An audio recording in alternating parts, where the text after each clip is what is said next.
महत्त्वाची बातमी, राज्यातील शेतकऱ्यांच्या खात्यात उद्या 4,000 रुपये जमा होणार आहेत। पीएम किसान सन्मान आणि नमो शेतकरी महासन्मान निधीचे हे पैसे जमा होतील। पंतप्रधान मोदींच्या हस्ते उद्या वाशिममधील कार्यक्रमातून रक्कम वितरित करण्यात येईल। पंतप्रधान नरेंद्र मोदी यांनी पीएम किसान सन्मान निधी योजनेचे 22वा हप्ता म्हणजे 2,000 रुपये 13 मार्च 2026 रोजी देशभरात सुमारे 9 कोटी शेतकरी कुटुंबांच्या बँक खात्यामध्ये थेट डीबीटीच्या माध्यमातून पाठवले आहेत। या हप्त्यात एकूण जवळपास 1640 कोटी शेतकऱ्यांच्या खात्यामध्ये ट्रान्सफर झाल्याची माहिती मिळाली आहे। पंतप्रधान मोदींनी शुक्रवारला आसाममधून गुवाहाटी येथून पीएम किसान योजनेचा 22वा हप्ता जारी केला आहे। लाखो शेतकऱ्यांच्या खात्यात पीएम किसान योजनेचा अंतर्गत पैसे ट्रान्सफर केले जातात, ज्यामुळे छोटे आणि सीमांत शेतकरी यांना फायदा होतो। शेतकऱ्यांना हे जाणून घ्यायचं असेल की त्यांचं नाव पीएम किसानच्या अधिकृत यादीमध्ये आहे की नाही, हे मी तुम्हाला सांगत आहे। ते कसं बघायचं?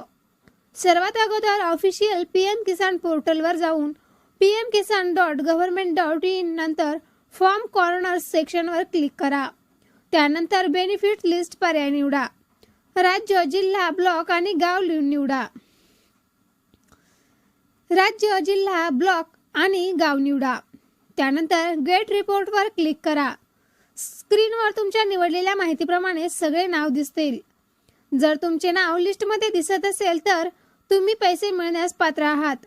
असं झाल्यास किस्त शेतकऱ्यांच्या खात्यामध्ये जमा होईल।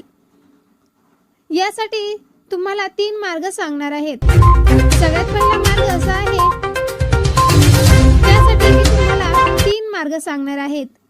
त्यात सगळ्यात पहिला मार्ग असा आहे की पीएम किसान योजनेची किस्त जाहीर झाल्यानंतर सरकारकडून तुमच्या नोंदणीकृत मोबाईल नंबरवर मेसेज येतो। त्यामध्ये पीएम किसान योजना जाहीर झाल्याची माहिती दिली जाते। असाच मेसेज बँकेकडून सुद्धा येतो। ही माहिती खातेदाराला पाठवली जाते। त्यामध्ये सांगितलं जातं की तुमच्या बँक खात्यात 2,000 रुपये जमा झाले आहेत।